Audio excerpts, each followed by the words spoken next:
My fellow citizens, events in Iraq have now reached the final days of decision. For more than a decade, the United States and other nations have pursued patient and honorable efforts to disarm the Iraqi regime without war. That regime pledged to reveal and destroy all its weapons of mass destruction as a condition for ending the Persian Gulf War in 1991. Since then, the world has engaged in 12 years of diplomacy. We have passed more than a dozen resolutions in the United Nations Security Council. We have sent hundreds of weapons inspectors to oversee the disarmament of Iraq. Our good faith has not been returned. The Iraqi regime has used diplomacy as a ploy to gain time and advantage. It has uniformly defied Security Council resolutions demanding full disarmament. Over the years, UN weapon inspectors have been threatened by Iraqi officials, electronically bugged, and systematically deceived. Peaceful efforts to disarm the Iraqi regime have failed again and again because we are not dealing with peaceful men. Intelligence gathered by this and other governments leaves no doubt that the Iraqi regime continues to possess and conceal some of the most lethal weapons ever devised. This regime has already used weapons of mass destruction against Iraq's neighbors and against Iraq's people. The regime has a history of reckless aggression in the Middle East. It has a deep hatred of America and our friends, and it has aided, trained, and harbored terrorists, including operatives of al-Qaeda. The danger is clear. Using chemical, biological, or one-day nuclear weapons obtained with the help of Iraq, the terrorists could fulfill their stated ambitions and kill thousands or hundreds of thousands of innocent people in our country or any other. The United States and other nations did nothing to deserve or invite this threat, but we will do everything to defeat it. Instead of drifting along toward tragedy, we will set a course toward safety. Before the day of horror can come, before it is too late to act, this danger will be removed. The United States of America has the sovereign authority to use force in assuring its own national security. That duty falls to me as Commander-in-Chief.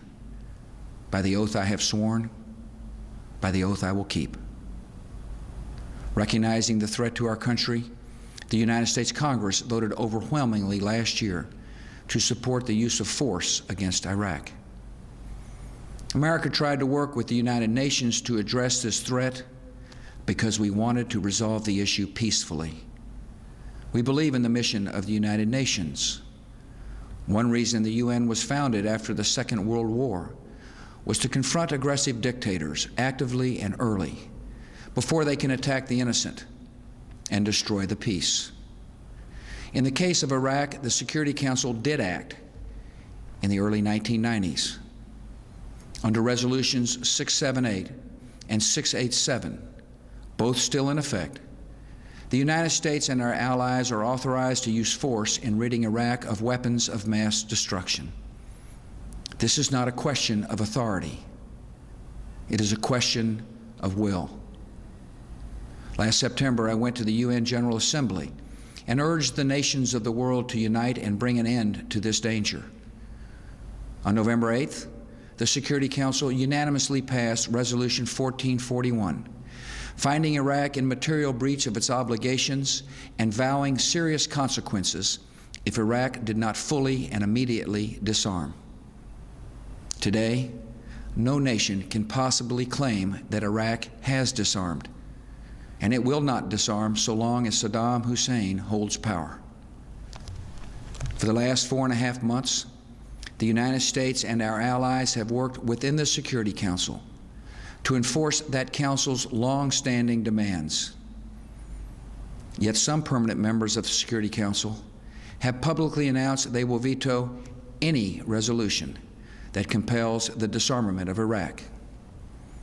These governments share our assessment of the danger, but not our resolve to meet it. Many nations, however, do have the resolve and fortitude to act against this threat to peace. And a broad coalition is now gathering to enforce the just demands of the world. The United Nations Security Council has not lived up to its responsibilities, so we will rise to ours.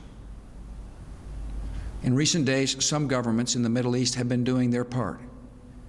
They have delivered public and private messages urging the dictator to leave Iraq so that disarmament can proceed peacefully. He has thus far refused. All the decades of deceit and cruelty have now reached an end.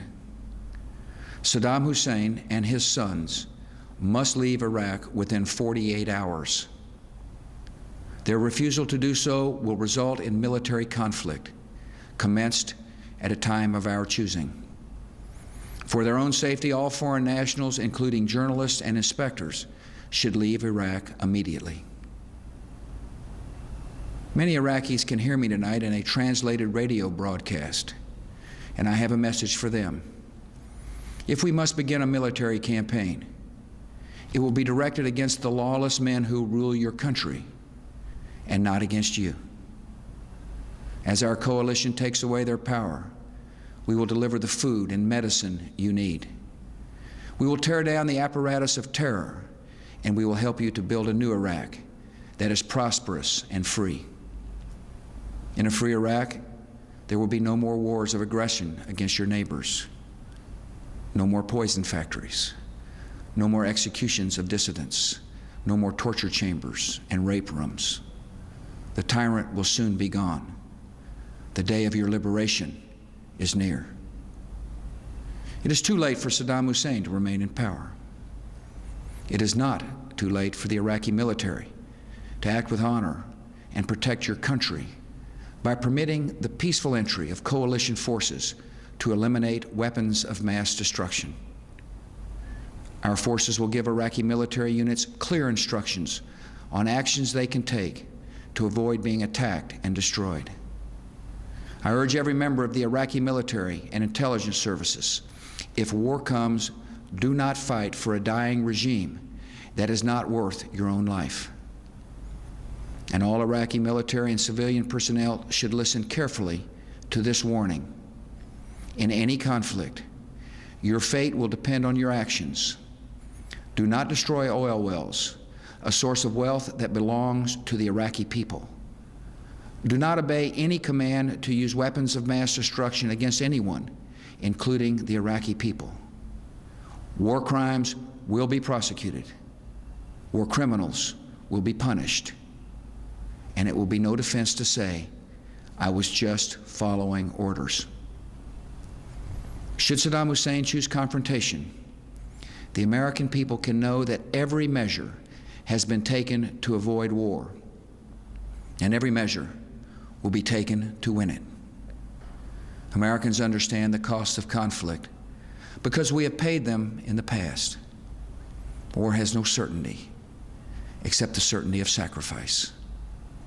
Yet the only way to reduce the harm and duration of war is to apply the full force and might of our military, and we are prepared to do so. If Saddam Hussein attempts to cling to power, he will remain a deadly foe until the end. In desperation, he and terrorist groups might try to conduct terrorist operations against the American people and our friends. These attacks are not inevitable. They are, however, possible. And this very fact underscores the reason we cannot live under the threat of blackmail. The terrorist threat to America and the world will be diminished the moment that Saddam Hussein is disarmed. Our government is on heightened watch against these dangers. Just as we are preparing to ensure victory in Iraq, we are taking further actions to protect our homeland. In recent days, American authorities have expelled from the country certain individuals with ties to Iraqi intelligence services. Among other measures, I have directed additional security at our airports and increased Coast Guard patrols of major seaports.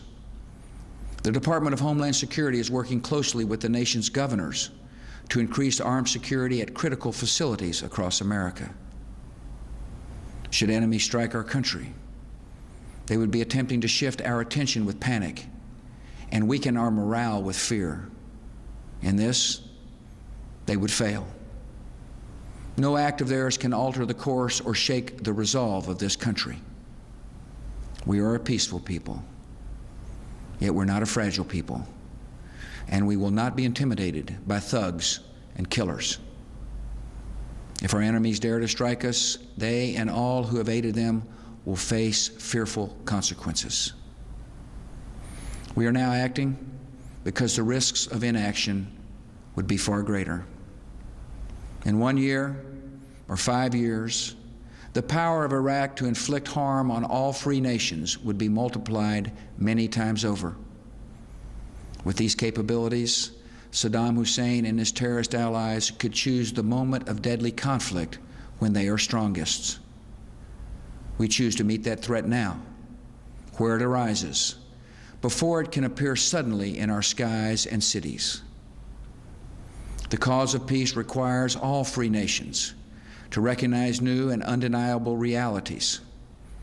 In the 20th century, some chose to appease murderous dictators whose threats were allowed to grow into genocide and global war. In this century, when evil men plot chemical, biological, and nuclear terror, a policy of appeasement could bring destruction of a kind never before seen on this earth. Terrorists and terrorist states do not reveal these threats with fair notice in formal declarations. And responding to such enemies only after they have struck first is not self-defense, it is suicide. The security of the world requires disarming Saddam Hussein now. As we enforce the just demands of the world, we will also honor the deepest commitments of our country. Unlike Saddam Hussein, we believe the Iraqi people are deserving and capable of human liberty. And when the dictator has departed, they can set an example to all the Middle East of a vital and peaceful and self-governing nation. The United States, with other countries, will work to advance liberty and peace in that region. Our goal will not be achieved overnight, but it can come over time. The power and appeal of human liberty is felt in every life and every land. And the greatest power of freedom is to overcome hatred and violence and turn the creative gifts of men and women to the pursuits of peace. That is the future we choose. Free nations have a duty to defend our people by uniting against the violent. And tonight, as we have done before, America and our allies accept that responsibility. Good night, and may God continue to bless America.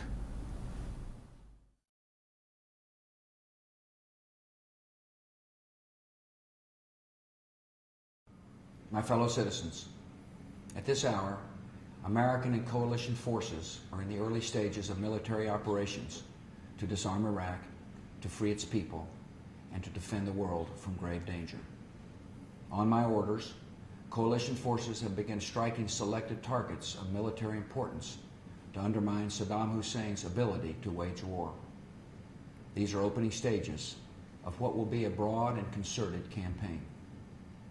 More than 35 countries are giving crucial support, from the use of naval and air bases to help with intelligence and logistics to the deployment of combat units. Every nation in this coalition has chosen to bear the duty and share the honor of serving in our common defense. To all the men and women of the United States Armed Forces now in the Middle East, the peace of a troubled world and the hopes of an oppressed people now depend on you. That trust is well placed. The enemies you confront will come to know your skill and bravery. The people you liberate will witness the honorable and decent spirit of the American military. In this conflict, America faces an enemy who has no regard for conventions of war or rules of morality. Saddam Hussein has placed Iraqi troops and equipment in civilian areas, attempting to use innocent men, women, and children as shields for his own military, a final atrocity against his people. I want Americans and all the world to know that coalition forces will make every effort to spare innocent civilians from harm. A campaign on the harsh terrain of a nation as large as California could be longer and more difficult than some predict. And helping Iraqis achieve a united, stable, and free country will require our sustained commitment. We come to Iraq with respect for its citizens, for their great civilization, and for the religious faiths they practice. We have no ambition in Iraq except to remove a threat and restore control of that country to its own people. I know that the families of our military are praying that all those who serve will return safely and soon. Millions of Americans are praying with you for the safety of your loved ones and for the protection of the innocent. For your sacrifice, you have the gratitude and respect of the American people. And you can know that our forces will be coming home as soon as their work is done. Our nation enters this conflict reluctantly, yet our purpose is sure. The people of the United States and our friends and allies will not live at the mercy of an outlaw regime that threatens the peace with weapons of mass murder. We will meet that threat now with our Army, Air Force, Navy, Coast Guard, and Marines, so that we do not have to meet it later with armies of firefighters and police and doctors on the streets of our cities. Now that conflict has come, the only way to limit its duration is to apply decisive force. And I assure you, this will not be a campaign of half measures, and we will accept no outcome but victory. My fellow citizens, the dangers to our country and the world will be overcome. We will pass through this time of peril and carry on the work of peace. We will defend our freedom. We will bring freedom to others, and we will prevail. May God bless our country and all who defend her.